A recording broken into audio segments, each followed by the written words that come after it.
Would you help someone if you had almost nothing left to give? Emma Parker was a young nurse struggling to keep her life together. Every day she worked long, grueling shifts at a small hospital, barely making enough to cover her bills and support her younger brother. Life was hard, yet she never let it break her spirit. Even when she had little, she always found a way to help those who needed it most. Then, one cold evening, she met a man who had lost everything. Jonathan Hayes had once been a brilliant surgeon, a man who saved lives with his hands. But now, he was just another homeless figure, forgotten by the world. When Emma saw him being shoved out of a diner, humiliated and starving, she made a simple choice. She offered him kindness, a meal, a moment of dignity. She had no idea that the man sitting across from her was someone who could change her life forever. Because sometimes the smallest act of compassion sets off a chain of events that no one could ever predict. For most of his life, Dr. Jonathan Hayes had been a man of prestige and purpose. He wasn't just another surgeon. He was among the best, a brilliant cardiac specialist who had performed life-saving operations on patients from all walks of life. His name carried weight in the medical field, and his hands had once been steady instruments of precision and skill. Hospitals sought him out, patients placed their trust in him, and colleagues admired his confidence. His world revolved around the operating room, the sound of beeping monitors, the sterile scent of disinfectants, the hushed urgency of medical emergencies. It was a world where he was in control, where he thrived, but life had a cruel way of unraveling even the strongest of men. A single case changed everything. A high-profile patient, a business tycoon with more power than compassion, was wheeled into his OR. The surgery was complex but necessary. Jonathan had performed riskier procedures before, but despite his expertise, the patient didn't make it. Grief quickly turned into vengeance. The tycoon's family, unwilling to accept fate, accused Jonathan of malpractice. What started as whispers became headlines. A legal battle ensued, draining his resources, his energy, his will to fight. The hospital, once his second home, distanced itself to protect its reputation. And when the verdict came, it was swift and merciless. His medical license was revoked. Just like that, he was no longer a doctor. He lost his career. His finances crumbled. His once loyal friends disappeared. The life he had built, the respect he had earned, it all slipped through his fingers like grains of sand. Within months, he found himself with nothing. The transition from a renowned surgeon to a homeless man was brutal. The city that had once recognized him now turned a blind eye. He became invisible, just another forgotten figure sleeping on cold sidewalks, surviving on scraps and sheer willpower. But perhaps the worst part wasn't the hunger or the cold. It was the loss of identity. He had spent years saving lives, yet he couldn't even save his own. And then, one fateful evening, as he stood outside a small diner, shivering from both the night air and the weight of his regrets, he met her, Emma Parker. Emma Parker had never known what it meant to have an easy life. Since childhood, struggle had been her closest companion. Her mother, a kind but overworked waitress, had done everything she could to provide for Emma and her younger brother, Ryan. But no matter how many shifts her mother took, it was never quite enough. When Emma was 17, life dealt her another cruel hand. Her mother was diagnosed with terminal cancer. There was no savings, no safety net. The medical bills piled up, and Emma was forced to grow up faster than she should have. College dreams were put on hold.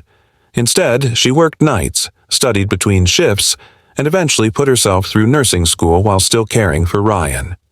When their mother passed away, Emma became both sister and provider. She had no time to grieve. She had a responsibility to keep them both afloat. Now, at the 26, she was a nurse in a small hospital, pulling exhausting double shifts just to make ends meet. The pay wasn't great, but she loved her job. She loved knowing that, even in the smallest ways, she was making a difference in people's lives. But the weight of responsibility was suffocating. Between student loans, hospital hours, and ensuring Ryan stayed in school, Emma barely had time for herself. There were days she skipped meals just to make sure rent was covered, nights when exhaustion left her barely able to stand. But through it all, she never lost her compassion.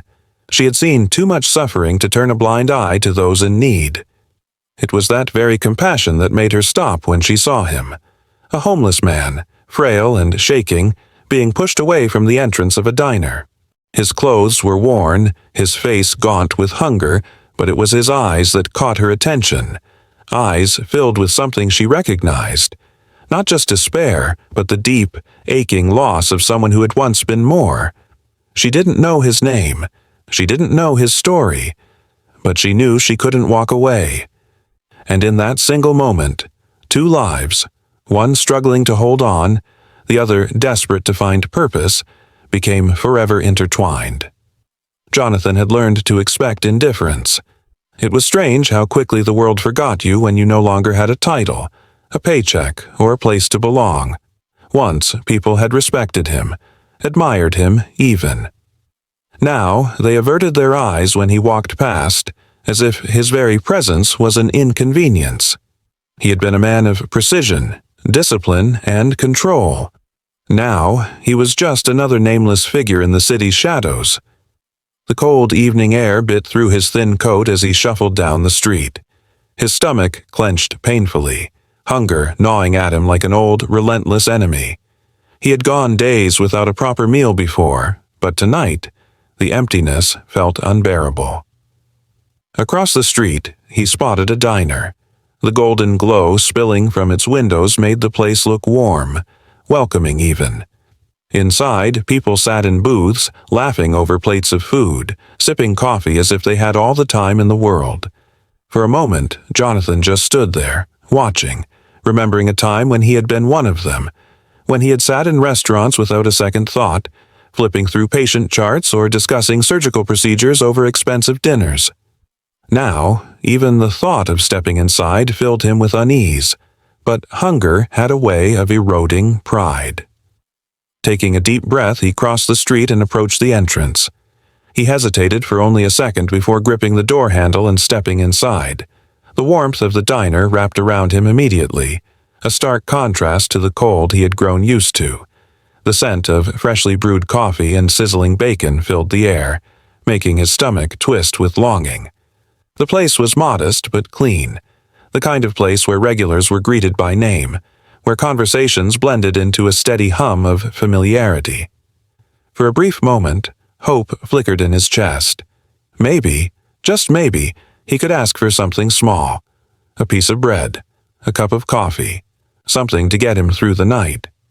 He took a cautious step forward, his eyes scanning for someone who looked kind enough to listen. But before he could speak, a sharp voice cut through the air. "Sir, you can't be in here." Jonathan turned toward the voice. A man in a pressed white shirt and black tie, likely the manager, stood near the counter, his expression carefully neutral but unmistakably firm. I just... Jonathan started, his voice hoarse from disuse. "You need to leave," the manager interrupted, his tone leaving no room for argument. Jonathan's fingers curled into fists at his sides. "I'm not asking for charity," he said, forcing himself to stand taller despite the weight of exhaustion pressing down on him. "I can work, wash dishes, clean tables, just something to eat." A heavy silence fell over the diner. Nearby, customers had stopped talking, their conversations suspended in mid-air. Jonathan could feel their eyes on him. Some filled with mild curiosity, others with thinly veiled discomfort. But not a single one with kindness. The manager sighed, rubbing his temples as if dealing with Jonathan was an inconvenience. "We don't do that here," he said, "and you're making our customers uncomfortable." Jonathan's jaw clenched. Of course, he had seen this before. The way people talked about kindness, about charity, about helping those in need, until it inconvenienced them. Before he could respond, a firm hand gripped his shoulder. "Let's go, old man," a deep voice muttered. Jonathan barely had time to register what was happening before he was being pulled backward. The diner's security guard, a burly man with a disinterested expression, steered him toward the door with practiced ease, as if he had done this 100 times before. Jonathan twisted, trying to resist, but he was weak, hunger dulling his strength. "Wait, The security guard pushed harder. Jonathan stumbled, his worn-out shoes slipping against the polished floor. And then, in front of a room full of silent onlookers, he was shoved out the door. He hit the pavement hard, his body colliding with the cold concrete. A sharp pain shot through his elbow, but he barely registered it. The humiliation burned hotter. For a moment, he simply lay there, breathing heavily, staring up at the blurred neon lights above him. Inside, the diners had already turned back to their meals. No one came to help him. No one cared. Except for one person. Emma Parker had been walking home from her shift, exhausted but grateful to finally be off her feet. The night was cold, and she hugged her thin jacket tighter around herself as she crossed the street. It had been a long day, an understaffed hospital, too many patients, and a never-ending list of responsibilities. But none of that mattered when she saw what was happening in front of the diner. A man, frail, weary, his clothes tattered and barely fit to keep out the cold, was being pushed out of the restaurant. Hard. Too hard. Emma barely had time to process the scene before he hit the ground. Her breath caught. For a moment, no one moved. The world kept spinning. People kept walking past, pretending they hadn't seen anything. Something inside her snapped. Without thinking, she rushed forward. "Hey!" she called out, her voice sharper than she intended. "What the hell do you think you're doing?" The security guard barely spared her a glance.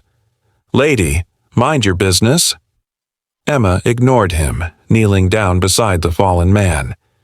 Up close, she could see how thin he was, how his hands shook slightly as he pushed himself up. "Are you okay?" she asked, her voice softer now. Jonathan blinked up at her as if unsure whether she was real. She didn't look at him with disgust or pity, just concern. Emma didn't know who he was, but she didn't need to. All she knew was that she wasn't going to leave him like this. "Come on," she murmured, standing up and offering her hand.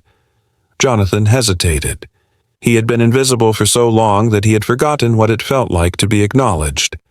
But as he looked up at this stranger, this woman who had nothing to gain from helping him, something in him cracked.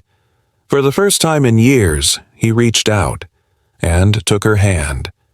Jonathan's steps were slow and unsteady as he followed Emma down the quiet street, his body stiff from exhaustion and hunger, his pride warring with the part of him that knew he couldn't refuse. He had spent years surviving on nothing but his own willpower, pushing forward even as the world turned its back on him. But there was something about the way she looked at him. Without disgust, without pity, just with quiet, unshaken kindness, that made it impossible to walk away. The wind howled between the buildings, biting at his skin through the layers of worn fabric he called clothing. He hunched his shoulders instinctively, but Emma walked ahead with a steady purpose, seemingly unaffected by the cold. He wasn't sure why she was doing this, why she had stopped for him when no one else had, but the fatigue in his limbs and the hollow ache in his stomach overpowered the need to question it. She led him a few blocks away to a small, family-run diner tucked between taller, more modern buildings. The neon sign flickered uncertainly above the door, casting a faint glow onto the sidewalk. It wasn't one of those sleek, polished places with expensive menus and indifferent waitstaff. No, this was different. Warm light spilled from the windows, and inside he could see people chatting over steaming plates of food, their faces relaxed in the comfort of familiarity. It was the kind of place he had walked past 1,000 times in his old life, too busy to notice, too consumed by his own importance to ever step inside. Emma pushed open the door, holding it for him, and without a word, he stepped in. The contrast was immediate. The air inside was thick with the scent of freshly brewed coffee, buttered toast, and something rich and hearty simmering on the stove. The warmth wrapped around him, chasing away the cold that had settled into his bones for far too long. The soft murmur of conversation filled the space, an easy, unhurried rhythm that felt foreign after so many nights of silence. Emma led him to a booth in the back, away from the other customers. She slid into the seat across from him and picked up a menu, flipping through it absently. "What do you feel like eating?" she asked, her tone light, as if this were the most normal thing in the world. Jonathan hesitated. He didn't remember the last time someone had asked him that. I don't know," he admitted, his voice hoarse, the weight of the question pressing down on him. Emma didn't push him for an answer. Instead, she waved over a waitress, a middle-aged woman with a warm smile, and ordered for him. "Can we get a bowl of beef stew and some coffee, please?" The waitress nodded. "Of course, hun. That's a good choice. Warms you right up." Jonathan swallowed, his throat tight. He hadn't even touched the food yet, and already something in his chest ached. The food arrived faster than he expected. A steaming bowl of thick, hearty stew, chunks of tender beef and vegetables floating in a rich broth. A side of warm, buttered bread sat next to it, golden crust glistening under the light. The coffee was placed in front of him, black and strong, the scent filling the air between them. His fingers curled around the spoon, but he didn't move. "Eat," Emma said softly, nodding toward the food. "You need it." He hesitated for only a moment longer before lifting the spoon to his lips. The first taste was almost overwhelming. The warmth, the flavor, the way it settled into the hollow of his stomach. It was almost too much. He had survived on scraps for so long that real food felt foreign, indulgent. For a long time, neither of them spoke. Emma simply watched, sipping her coffee, letting him eat in silence. Slowly, his hands stopped shaking. The tightness in his chest eased, just a little. The world, which had felt so unbearably heavy moments ago, seemed a fraction lighter. When he finally set the spoon down, letting the warmth settle in his bones, Emma leaned forward slightly, studying him. "You weren't always like this," she said, not a question but a quiet statement of fact. Jonathan exhaled slowly, his gaze dropping to the coffee in front of him. Number I wasn't. She didn't press him, but she didn't look away either. For the first time in years, he wanted to talk. "I was a doctor," he admitted, the words feeling strange on his tongue after so long. "A surgeon." Emma's eyes flickered with something, surprise maybe, or understanding, but she didn't interrupt. "I spent my life saving people," he continued, staring down at the reflection in his coffee. "I was good at it. I built my career around it. And then, I lost everything." The words came easier now, spilling out before he could stop them. He told her about the lawsuit, about the accusations that had stripped him of his license, about the so-called friends who had disappeared the moment his name was dragged through the mud. He told her about the slow, inevitable descent from a man people respected to a man they ignored, how he had tried to fight it at first, only to realize that some battles couldn't be won. When he finished, Emma was quiet for a long moment. Then, finally, she spoke. "You spent your life healing people," she said softly, "but when it was your turn to be saved, no one was there." Jonathan flinched slightly, but there was no judgment in her voice, only understanding. "That's how the world works," he muttered, his fingers tightening around his cup. "People only care when you're useful to them." "Not everyone," Emma said, tilting her head slightly. "Not always." Jonathan let out a dry chuckle, shaking his head. "You think kindness changes anything?" Emma didn't hesitate. "Yes." The certainty in her voice made him look up. She smiled, not out of pity, but something else, something steadier, something real. "You don't have to believe it yet, but I do." Jonathan stared at her for a long moment, something in his chest tightening painfully. He wanted to argue, to tell her she was naive, that the world didn't work that way.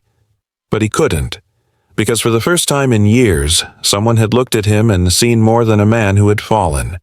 She had seen someone who could stand again. And for the first time in years, Jonathan wondered if maybe, just maybe, she was right. The next morning, the city stirred awake with its usual rhythm, horns blaring in traffic, hurried footsteps echoing against concrete sidewalks, the distant hum of life moving forward as if nothing had changed. But for Jonathan, something had shifted. He had spent years waking up to the indifferent cold, to the ache of hunger, to the silent knowledge that he was nothing more than a ghost wandering through a city that no longer saw him. But now, for the first time in what felt like forever, he woke up feeling something else.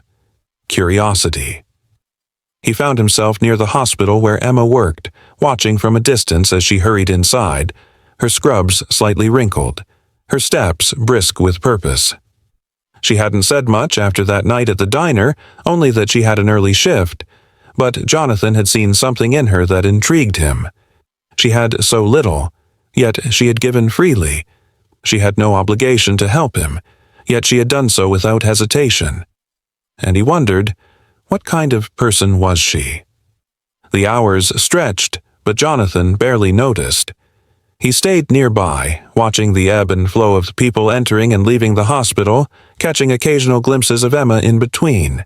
He saw the way she moved through the corridors, tending to patients with a gentle patience that couldn't be faked, offering reassuring smiles to worried families, speaking in quiet, soothing tones to those in pain. She barely paused, barely rested. When she finally stepped outside again, the exhaustion in her posture was undeniable. Jonathan could see the way her shoulders slumped slightly, the way she pressed her fingers to her temples as if trying to will away the fatigue. But then, as if sensing someone was watching, she straightened, adjusted her bag on her shoulder, and kept moving. It wasn't hard to piece together the truth. She was overworked, underpaid, drowning in responsibilities that she carried with a quiet resilience. She had mentioned, briefly, about her younger brother, how she was helping him through college, how she was doing everything she could to make sure he had the future their mother had dreamed of. She had said it casually, like it was just another fact about her life. But Jonathan could see it for what it was. A weight, a duty, a sacrifice. And yet, despite all of it, she had still stopped for him. The realization settled heavily in his chest, and for the first time in years, his thoughts weren't consumed with himself or his own misfortunes. Instead, they were consumed with her. She deserved better. It was a simple thought, but it burrowed into him, refusing to be ignored. Jonathan had spent so long believing that the world was cruel and unchangeable, that kindness was nothing more than a fleeting illusion. But Emma was proof that goodness still existed, that some people, despite their own struggles, still chose to give. And for the first time in a long time, he wanted to do something about it. Jonathan had spent so long believing he had nothing left to offer the world. When his medical license had been stripped from him, when his career and reputation had crumbled in the wake of the lawsuit, it had felt like losing more than just his livelihood. It had felt like losing himself. Without his title, his surgical skills, his place in the world, who was he? A man who had spent decades saving lives, only to become someone who couldn't even save his own. But Emma had changed something in him. He hadn't realized it at first, hadn't understood why he kept watching, why he felt the need to linger near the hospital, why he found himself studying her the way he used to analyze complicated medical cases. It wasn't just gratitude for what she had done for him. It was something deeper, something unfamiliar. She had shown him kindness without expecting anything in return, and now he found himself wanting to do the same for her. But how? He had no money, no resources. His name, once respected in the medical field, was now little more than a whisper of a past that no longer existed. What could a man like him possibly do for someone like Emma? He didn't have an answer, but that didn't stop him from trying. For the first time in years, Jonathan found purpose again. It started small, observing, listening, piecing together the details of Emma's life that she never spoke about. He learned where she lived, a modest apartment on the edge of the city, barely large enough for 2 people but home to both her and her younger brother. He saw how she stretched every dollar, how she rationed meals to make sure Ryan had what he needed, how she always prioritized others over herself. And then there was the hospital. The endless shifts, the exhaustion she never let show, the way she carried herself with a strength that seemed almost unnatural for someone so overworked. She never asked for help, never complained. She simply kept going, as if stopping, even for a moment, would mean losing control of everything. Jonathan had seen many strong people in his life.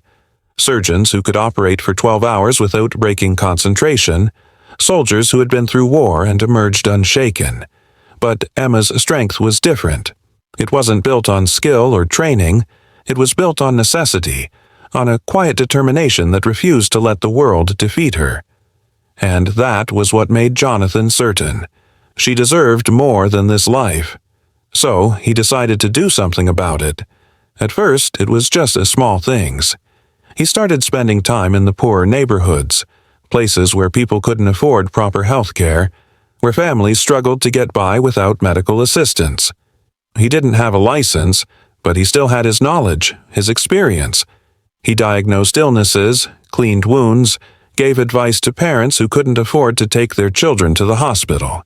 He taught young mothers how to care for newborns, helped elderly men understand their medications, offered whatever help he could to those who had nowhere else to turn. It wasn't much, but it was something. And then, one evening, as he was finishing up tending to an old man with a persistent cough, an idea struck him. He still had connections. Most of them had turned their backs on him, unwilling to be associated with a man whose name had been dragged through the mud. But there was one person who might still answer his call. Dr. Michael Carter, an old colleague, a man he had once mentored, who had gone on to become the chairman of one of the largest private hospitals in the city. Jonathan hesitated before making the call. Would Michael even pick up? Would he still see Jonathan as the man he used to be, or just another disgraced doctor who had lost everything? There was only one way to find out. The phone rang twice before a familiar voice answered. Jonathan. The surprise in Michael's tone was evident. Jonathan exhaled, gripping the phone tighter. It's been a long time. Too long, Michael agreed. There was a pause. I heard about what happened.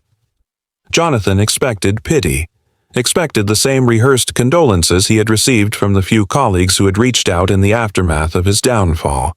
But Michael's voice held something else, something closer to regret. I should have called, Michael admitted, but I didn't know what to say. Jonathan closed his eyes for a moment. You don't have to say anything. I need a favor. A beat of silence. Then, I'm listening. Jonathan explained everything. About Emma, about her sacrifices, about the way she gave so much of herself to others without expecting anything in return, about how she was stuck in a hospital that didn't pay her enough, overworked and underappreciated, carrying burdens that no one seemed to notice. She's the kind of person hospitals need, Jonathan said, his voice steady. She's the kind of person you'd want on your team. Michael didn't respond immediately. Finally, he sighed. You believe in her that much? I do. Another pause. Then, send me her name. I'll see what I can do. Jonathan let out a breath he hadn't realized he was holding. Thank you. Michael hesitated.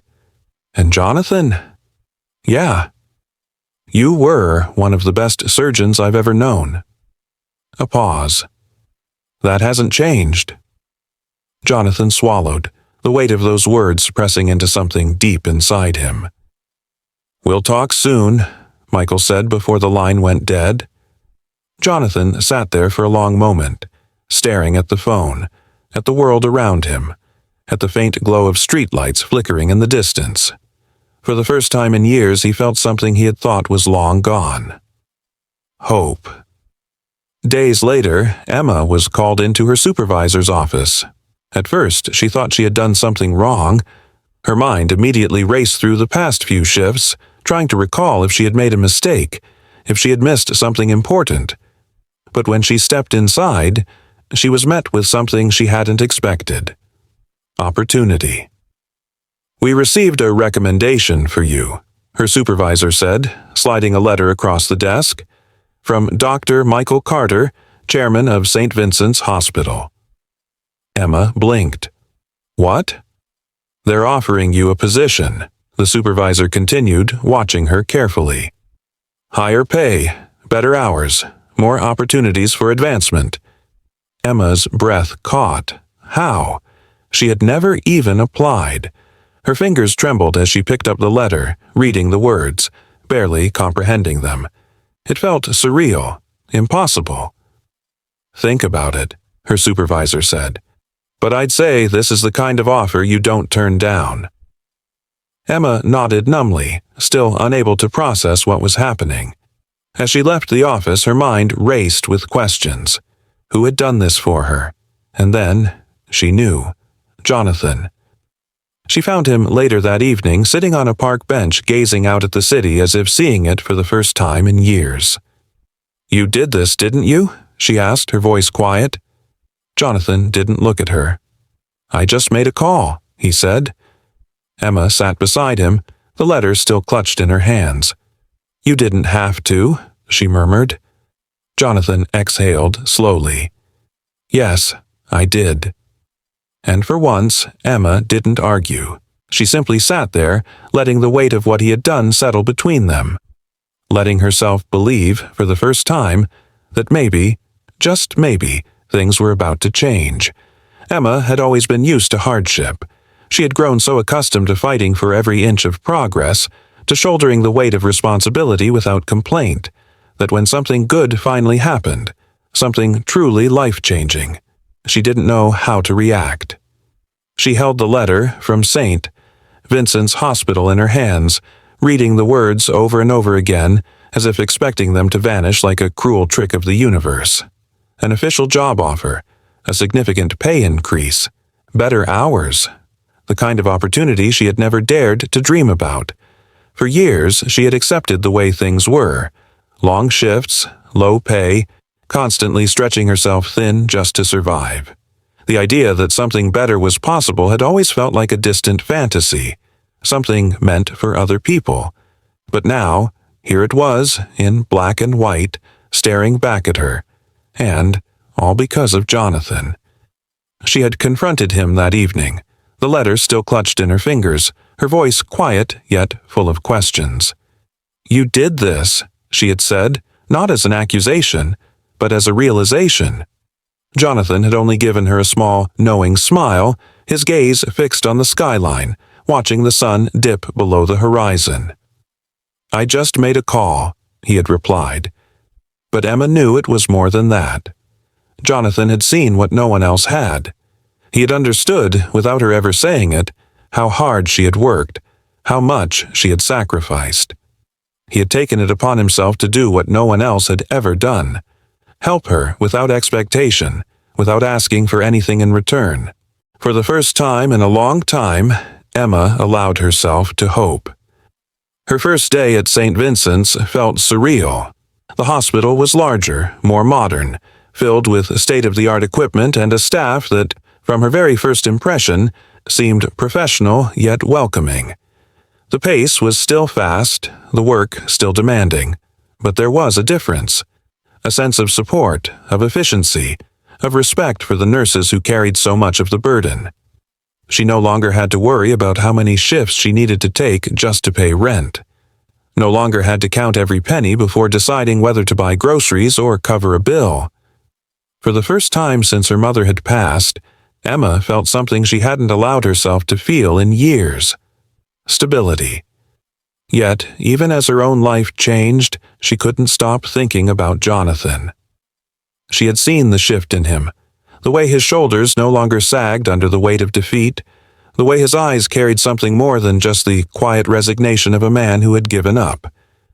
He had done so much for her, but she wondered, had he done anything for himself? She found her answer a few weeks later. It started with a phone call from Jonathan himself, something that surprised her since he rarely reached out first. "I need you to come see something," he said simply. Curiosity stirred in her as she made her way across town to a neighborhood she rarely visited. It wasn't in the wealthier districts where St. Vincent's gleaming white walls stood tall, nor was it the rundown part of the city where she had first met Jonathan. It was somewhere in between, a place that felt alive, filled with people who worked hard but had little, a place where families struggled but kept going because they had no other choice. She found Jonathan standing in front of an old, abandoned clinic. The sign above the door was faded, the windows dusty, but the structure itself was solid, intact. Jonathan turned to her, a small smile tugging at the corners of his lips. "What do you think?" Emma frowned, glancing at the building before looking back at him. "I think you're up to something." He let out a quiet chuckle. "Maybe." She folded her arms. "Jonathan, what is this?" He exhaled slowly, his gaze drifting toward the building as if seeing something beyond the cracked paint and neglected walls. "It's a start," he said, "a second chance." And then he told her everything. After securing her job at St. Vincent's, he had started looking into something he had never allowed himself to before, his own redemption. He had reached out to Michael Carter again, not for favors, not for charity, but for something more valuable. A chance to clear his name. It hadn't been easy.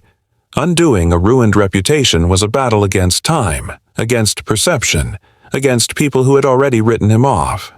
But Jonathan had fought, just as he had always done in the operating room, with persistence, with skill, with unwavering determination. And in the end, the truth had come to light. A mistake had been made, not by him, but by the system that had been so quick to cast him aside. His medical license, once thought lost forever, had been reinstated. He wasn't the man he had been before, not entirely, but he was no longer just a ghost wandering the city streets. Now, he had a choice. He could have returned to a prestigious hospital, rebuilt his career, reclaimed his former status. But instead, he had chosen this. An old, forgotten clinic in a neighborhood where people needed help but couldn't afford it. A place where mothers worried about how to pay for their children's medicine, where the elderly neglected their own health because doctor visits were too expensive. "A free clinic?" Emma asked, her voice barely above a whisper. Jonathan nodded. "People like us, we don't just stop caring because the world makes it hard," he said. "I lost sight of that for a long time. But you reminded me." Emma's throat tightened. He had given her so much, and now he was choosing to give back in the same way. "Come inside," he said, gesturing toward the doors. She hesitated for only a moment before following him in. The space was empty for now, just walls and potential, but Emma could see it. The waiting area filled with people who finally had somewhere to turn. The examination rooms where Jonathan would once again do what he was meant to do. Hope filled the space, lingering in the air like something tangible. Emma turned to Jonathan, unable to hide the emotion in her voice. "You're really doing this." He met her gaze, something steady and unshakable in his eyes. "We're doing this." Months passed, and the clinic became more than just an idea. It became a reality. Jonathan worked tirelessly, dedicating himself to the people who had been forgotten by the healthcare system. Word spread quickly, and soon the small clinic was filled with patients who had nowhere else to go. They came hesitantly at first, uncertain if it was real, if someone like Jonathan would truly help them without asking for anything in return. But he did. And Emma, despite her full-time job at St. Vincent's, found herself coming back here in every spare moment she had. She volunteered on weekends, helped organize supplies, treated patients when Jonathan was overwhelmed. The clinic became a part of her, just as it had become a part of him. One evening, as they stood outside locking up, Jonathan turned to her with a rare, quiet smile. "You know, you saved me too." Emma looked at him, surprised. "What do you mean?" He exhaled, glancing up at the night sky. "I thought I was done, that nothing I did mattered anymore. But then, you reminded me why I started in the first place." Emma smiled, warmth spreading through her. "Then I guess we saved each other." For the first time in years, both of them knew, with absolute certainty, that they were exactly where they were meant to be. Life had a way of surprising people when they least expected it. Jonathan had spent years believing that once something was lost, it was gone forever. That once a person fell, there was no rising again. He had been convinced that the world was cold, that kindness was a rarity, that survival meant expecting nothing from anyone. And yet, here he was, standing in the heart of a clinic that had once been nothing more than an abandoned building, now filled with people who had nowhere else to go, watching as Emma moved between patients, offering the same unwavering kindness that had once pulled him back from the edge. Seeing the way people's eyes lit up, the way relief flooded their faces when they realized that, for once, someone was helping them without expecting anything in return. All of this had started with something so small. A single meal. A single moment of humanity in a world that so often turned its back on those who needed it most. He had thought Emma was just helping him that night in the diner. A simple act of compassion, nothing more. But that one choice had set off a chain of events that neither of them could have predicted. It had led them here, to this place, to this purpose. Jonathan had lost everything once. His career, his reputation, his sense of self. But in losing all of that, he had found something far greater. He had found a reason to keep going, a reason to fight, a reason to believe that redemption was possible. And it wasn't because he had clawed his way back to success. It wasn't because he had been given a second chance by the system that had once cast him aside. It was because someone had seen him when no one else did. Emma had spent her life giving to others, believing that kindness, no matter how small, mattered. She had never expected it to come back to her. But kindness had a way of rippling outward, of growing into something bigger than anyone could have imagined. Sometimes the smallest act of kindness didn't just change one life. It changed two. And maybe, just maybe, it had the power to change the world. Don't forget to turn on the notification bell to start your day with profound lessons and heartfelt empathy.